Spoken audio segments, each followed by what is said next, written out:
Hello there, and welcome to Andre's video blog number 24. Now, I know that I initially told you that for a while I'd be bringing you only 2 blogs a week, but I'm going to count this blog as kind of an addendum to the one I've already done. So let's just call blog 23 and 24 part of the same theme. In general, while I'm still on it, I might move on to something new by the next blog. Well, I showed you the jazz fusion part of my record collection a little bit earlier, so I'm going to show you my rock collection. Now, these albums you've probably all heard of, and they're pretty commonly available. Sorry, I got some hiccups there. But, I'm going to shake things up and see where they go. These albums may be familiar to you. A lot of them are available in CD, a lot of them are not. Most were not the most popular albums these artists ever did, but you probably know all these people anyway, so I'll start with this one. This is Steve Miller Band, Circle of Love. Now, this came out 4 years after his big hit on Book of Dreams. It's probably only known for a hit called Heart Like a Wheel, because there's this very experimental jazz funk kind of song on the end of it called Macho City on the second side. It's the only type of song that Steve Miller ever did that was really like that. So that's what that album's all about. This is the Electric Light Orchestra's first album. It was available for some time under the name of No Answer, and it features a light bulb on the cover. Now, this was when the band was genuinely an orchestra. It had more Baroque orchestrations, and there's a really good song on this called Mr. Radio. And Yoko Ono. Now, this album was something I had searched down for quite some time, and, well, let's just say it's not exactly something that's readily available, but Approximately Infinite Universe was recommended as one of Yoko's better albums.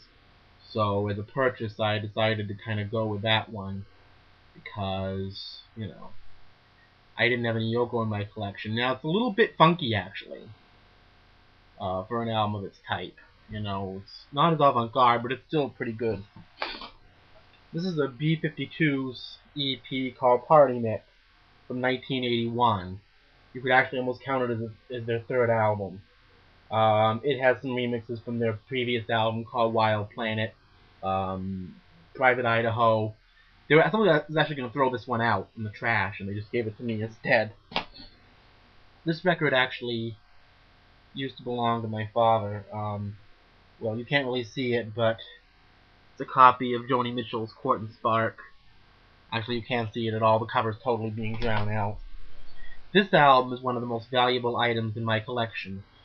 Greg Hawkes is from The Cars, and this Niagara Falls album is a very Kraftwerk, very electronic 80s kind of music mixture. Very, very unique and very different.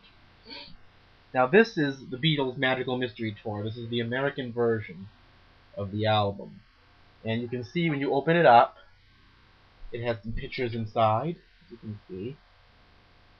And it also comes with this booklet, which features a lot of unique and different pictures from the album. There's George Harrison right there, and there's Ringo on the drums. And I think it's probably a second or third print copy. Now, this is really easy to find. Your local Goodwill, Paul Simon. There goes Ryman Simon. I just have it in my collection. I'll probably get it on CD one day. I'm not a vinyl snob. I'll probably keep the vinyl of this. This is Bonnie Raitt, and the album is called The Glow. It's, it's pre-Nicotine, late 70s Bonnie Raitt, kind of bluesy soul, produced by Peter Asher. Another example of a similar album, only earlier, Boz Scaggs, Slow Dancer. Again, I have this one on CD, but kept the vinyl. I don't know why, I just did. Joan Armour Trading. Now, I recently bought this on CD, but I always liked the vinyl of this. Just a special album. I've always liked it. She's a relatively obscure figure, but pretty well distributed, really. This is the Moody Blues 7th Sojourn. I usually keep vinyl like this because it has gatefold. And if you open it up, you get a picture of the band inside.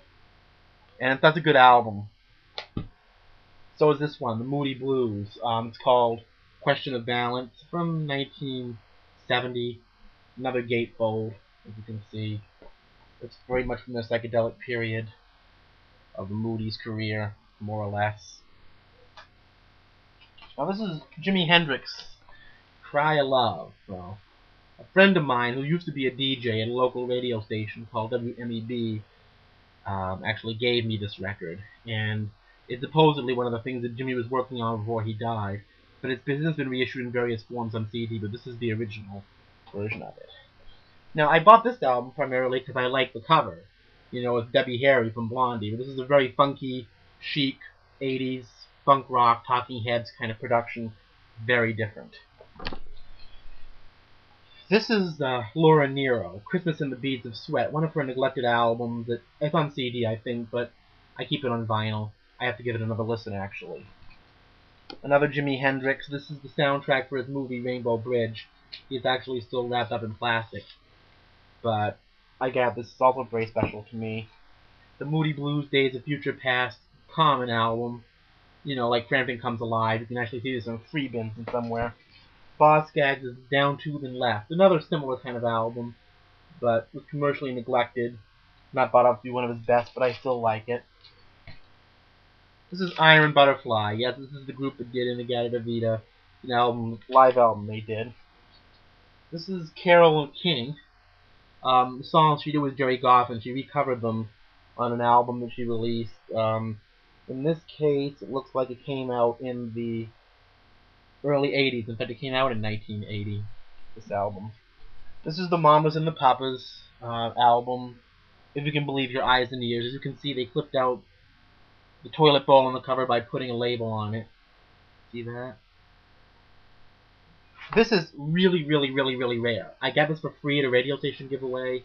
This is the first album by LaBelle member Nona Hendrix. And this is like a metal album. This is one of the few heavy metal albums made by a black artist. Very rocky, very hard. She has a great voice. I love that back cover with her with a guitar, don't you? This is an album of Carole King's called Simple Things from 1977. I haven't actually listened to this yet, but I hear it's pretty good. ABC's Lexicon of Love. Poison Arrow, great cut from that. And Rita Coolidge, another freebie. A Thompson Twins album called Sidekicks. Really good record. And my father's old print of the American version of the Rolling Stones' first album. This is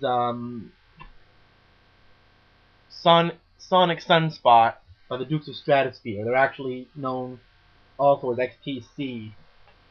You have Al Stewart's The Year of the Cat. Very common album to get, actually. John Sebastian's Welcome Back album. One of my favorites, actually, of John Sebastian's.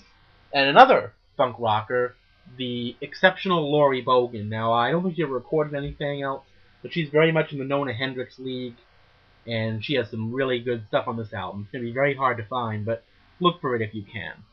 Well, anyway, that's the rock section of my video blog. I hope you all enjoyed it. I hope I didn't rush through it too much, but YouTube only allows 10 minutes of video per channel, so each day or whatever, so I have to make it as short as possible. But that's basically it, and I'll be back at you soon with some more of my record collection, hopefully. This is Andre's video blog number 24, signing out.